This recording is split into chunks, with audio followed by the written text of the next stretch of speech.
Welcome to this week's episode of Coffee with a Journalist, brought to you by OnePitch. Are you curious how OnePitch can help you find relevant journalists to pitch, including some of the guests on this podcast? Head to our website at onepitch.co to learn more. Our guest on today's episode of Coffee with a Journalist is Sarah Whitten from CNBC. As the entertainment reporter, Sarah covers movies, TV, theme parks, and toys. During the episode, Sarah talks about using sheets to save source information, email pitches that have strong headlines which catch her attention, building relationships with sources through calls and lunch dates, and more. Let's hear from Sarah now. Welcome, everyone. This is Coffee with a Journalist. Hopefully, you want to hear from a journalist because you are a savvy publicist wanting to know how to better do your pitches and make better relationships with our lovely journalist friends. Yes, today with us, coming straight from Los Angeles with her two cats, is Sarah Whitten, who is the entertainment reporter from CNBC. She's been there almost 10 years, by the way, Sarah. Just saw that since 2014. I mean, holding it down. We could talk about movies and Barbie and everything else, but we'd be here for 17 hours. So we're not going to do that. Sarah, welcome. And thank you for being here. Thank you so much for having me. Yes. Let's start with your inbox and how perhaps crazy it is there. Absolutely. Yeah. Every morning I wake up to like 200 emails that I like to sift through while I'm drinking my morning coffee. Are they all pitches? Some of them are pitches. Some of them are news alerts we get at CNBC. Some of them are reminder emails to get back to people at the end of the weekend. Yes, got you. Okay. So reminders, follow-ups, how do you then organize those 200 plus emails? Are you a mass deleter or an inbox zero or what? So we have this lovely thing that after 60 days, the inbox, like the emails delete themselves. What? Yeah, no, sometimes it's a really good thing. And sometimes. Wait. What? Yeah. So we get so many emails that they, after 60 days, delete from your inbox. I have never heard this. Is this throughout CNBC? Yeah. It's just because of the sheer volume. Sheer volume. Oh my gosh. So many people had to get their inbox maxed out that they instituted this thing. So they just self-delete after 60 days. They're probably on a back server somewhere. Yeah, so who knows where. Wow, I've never heard that. Okay. It's wonderful, but also when you forget something from 3 months ago and you're like, oh, what was that email? And you can't find it. Oh my. So then how does this change your strategy of organizing anything? I keep a lot of Google Sheets of sourcing and pitches. How do you do this Google Sheet?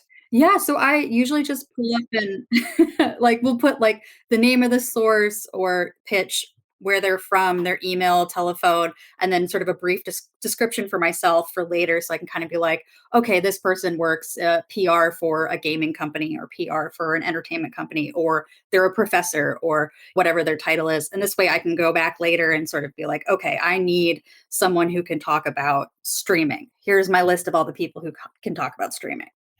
Okay. I cannot recall a time I had someone on here with a Google Sheet. I'm a Virgo. We like lists.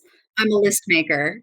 Got it. Let's also back up if we can, Sarah, because I just jumped right into the inbox and I knew it was going to be juicy. I must have just felt the vibe because I've never heard of that. Wow. Oh, I would die. But for those who maybe do not know, how would you describe CNBC's niche in coverage?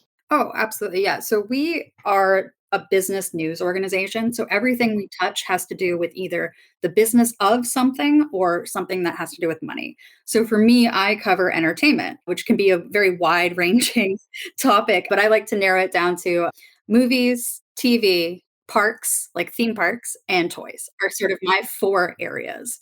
And toys. Yes. I love talking about toys because it's so intermingled with the entertainment aspect of movies and TV.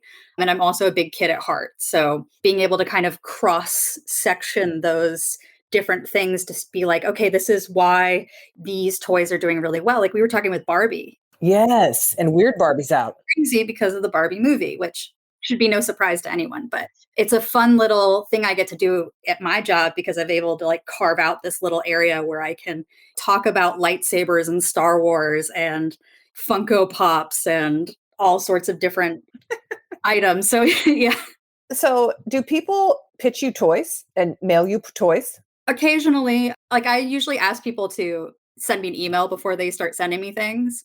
That has become a problem in the past where I used to cover restaurants before I covered entertainment. And I wrote one story about rose. And I was pitched by more than a dozen companies that do rose and was sent a number of bottles of rose. And then had to be like, listen, guys, you can't send this to me.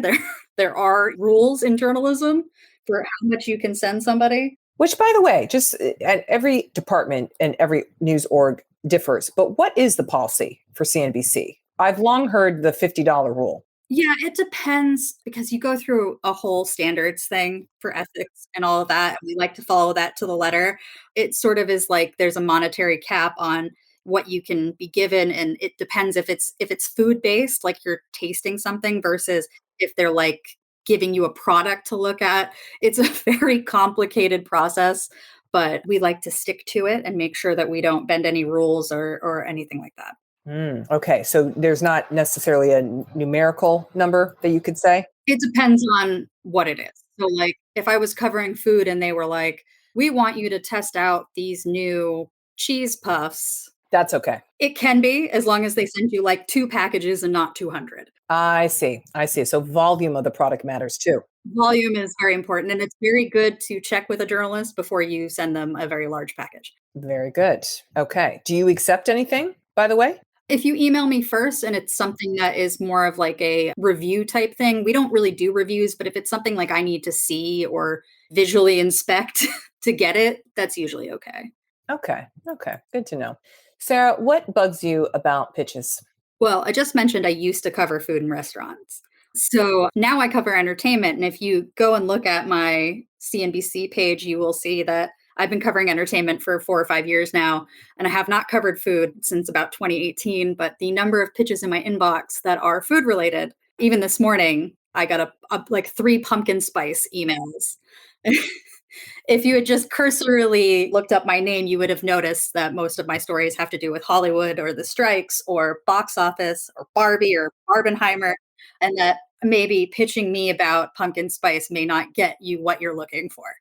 So, how does that even happen though? Because that's 5+ years old. So I could see, like, oh, this person a year and a half ago covered all this COVID stuff. But now that boggles my mind. It must be on a database still. It must be. I'm probably on a bunch of different databases where they're like, oh, she covered restaurants for a while, or she did a food trend story. Because I mean, I get whipped cream ads, I get alcohol ads. It's like all these things that show up in my inbox, and I'm like, you've wasted my time and your time. Yes. So how frustrating. But this is why we made OnePitch, because it only looks at certain articles written by the journalist to tell you what is the appropriate person versus databases full of lists. Anyway, that's my plug for this OnePitch thing that we built. Okay. I mean, I love pumpkin spice as much as the next person, but I don't write about it anymore. Exactly. Jeez, though, 5+ years ago. Okay. So obviously no food pitches. Anything else that's one of your pet peeves with pitches? For me, it's really like, how do I say this in the most polite way possible? We both have a job to do, PR folks and journalist folks, and we work best when we understand what the other person needs and what the other person wants. And so pitches that are either off topic or exceedingly long and convoluted don't do either of us any good because I'm not going to read them and you're not going to get a response back. Or, 0, 0. Yeah. yeah, so it's sort of a waste of both of our times. Oh, so it's just a waste of both of your times. I thought you were going on with more, Sarah. I'm just saying, yeah, okay, it's a waste of both people's time. I think I left it a little high pitched there, but Yes, I did. I was like, oh, and okay. Yeah, it's a waste of time. It's a waste of time for anybody. Okay, so then perhaps on the opposite side, what's the pitches you love? oh, I mean, so recently, obviously, we've been covering the 2 strikes happening in Hollywood. Those are big deal for the industry, have a lot of ramifications.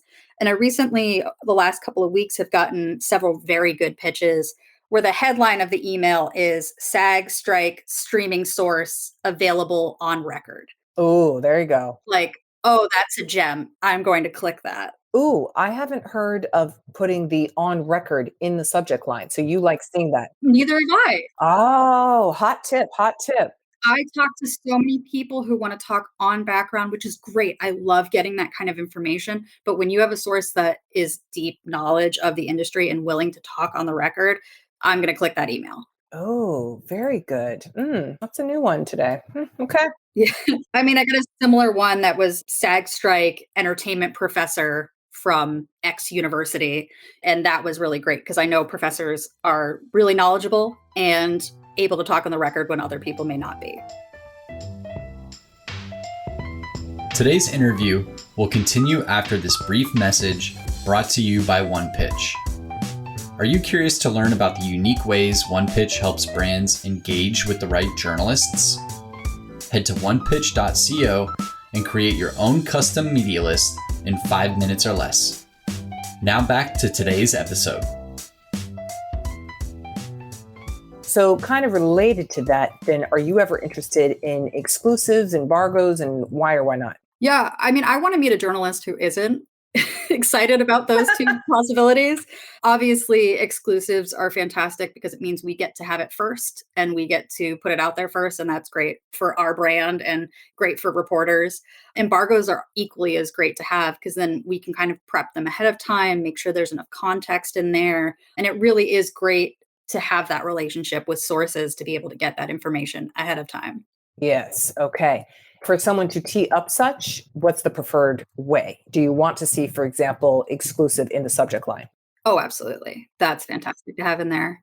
Either exclusive or embargo is a great thing to have in there. And as for the pitch itself, I mean, it doesn't have to go into super detail if you're wanting me to agree to the embargo ahead of time. And a lot of times, what I'll say is, I agree to the embargo, but I can't tell you I'm going to write about it until I know more about it.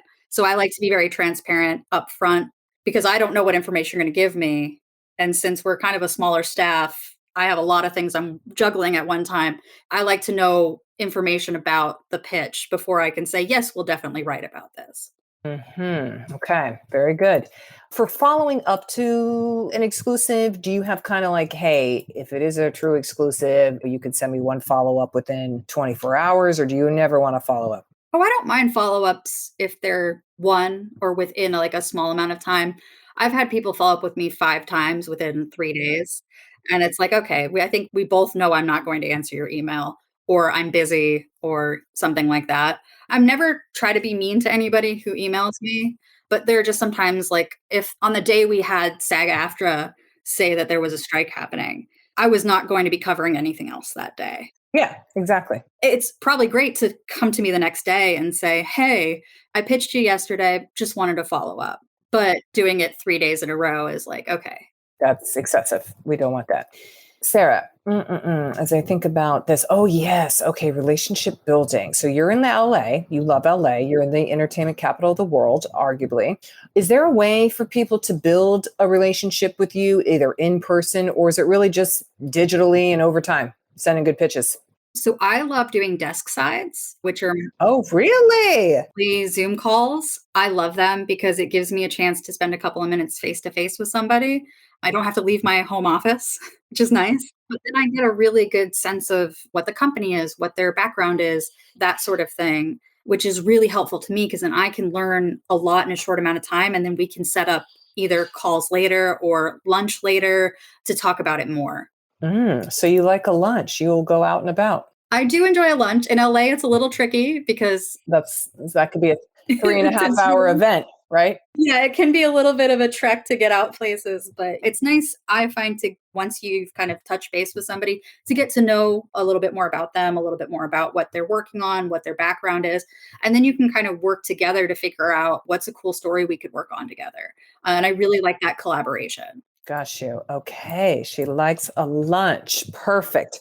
But where, Sarah, do you reside in the magnitude of LA? Is that important? Because I'm sure you're not driving 50 minutes to WeHo if you're like, you know what I mean? I mean, I don't mind driving, but I tend to pick and choose my battles when it comes to that and make sure that in New York, you can do 6 meetings in a day. In LA, 2 is pushing it. Two is pushing it. Exactly. So I try to, with all of the work that I have on my plate, and especially, as we're getting deeper into box office season and the strikes and all of that, I have a lot of work on my plate. I'm kind of stuck in the office. Yeah. She's a little busy.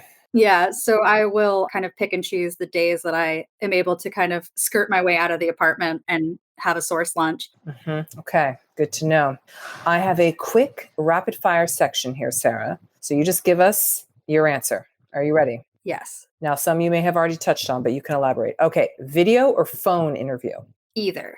Bullet points or paragraphs in a pitch? Bullet points. Ooh, why? I like you to get to the point of what the email is. And if you say, okay, I'm going to give you 6 paragraphs, I don't have time to read 6 paragraphs if I have 200 emails when I come in the morning. But if you give me 5 quick bullet points of here's what I'm pitching you, here's the person I want you to talk to, here's why this is a good thing for you, I'm in. Okay. Images attached or Dropbox zip file? Dropbox. Okay. They're usually better quality images. Oh, good to know. Okay. Short or long pitches? You kind of answered Short. it. But okay. Yeah. Short. Great. Good. Okay. Email or Twitter DM? These days, email. Okay. Oh, yeah. By the way, we got to update that to X. By the way, note to Kendall, X. That's so weird. Okay. When you now go on X, are you tweeting still or are you Xing? What is the new terminology? See, this is where comms professionals are helpful. Yeah, I'll have to go talk to our tech group. A little outside of my purview. Exactly. Okay. You also touched on this, but just so we can get like a number, 1 follow-up or how many? 1 follow-up, and if we're people who have worked together before, you can do a couple more follow-ups and I won't be mad. Direct or creative subject lines? Direct. Press release or media kit?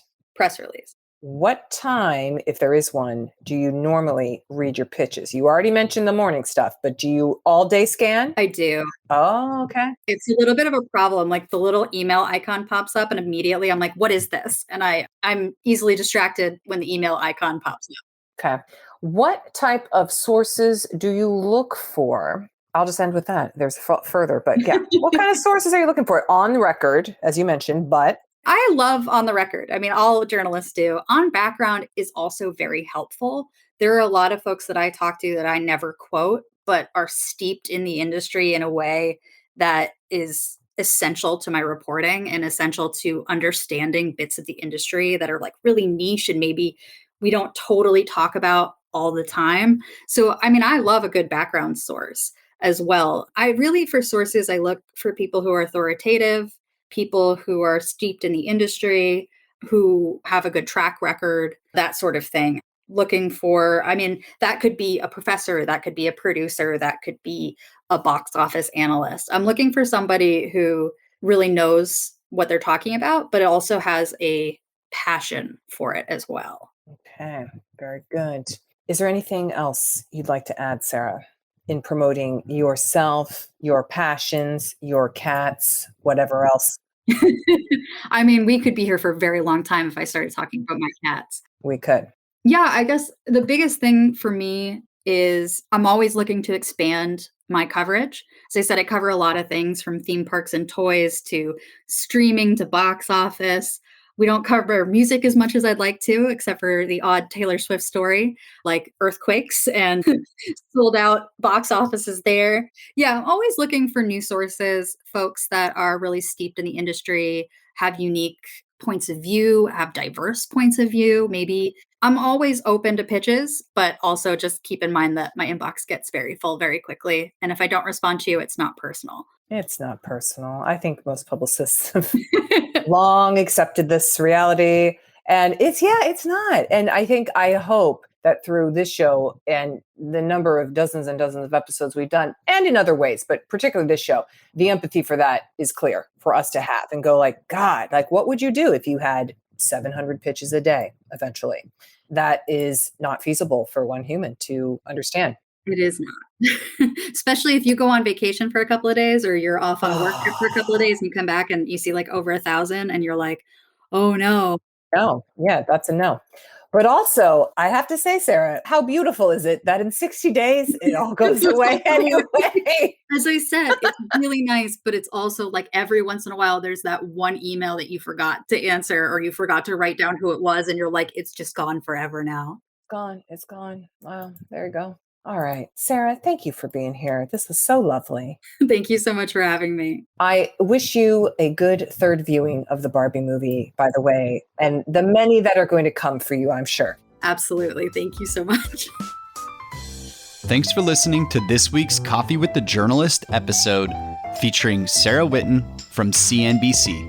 For more exclusive insights about the journalists on this podcast, subscribe to our weekly podcast newsletter at onepitch.co/podcast.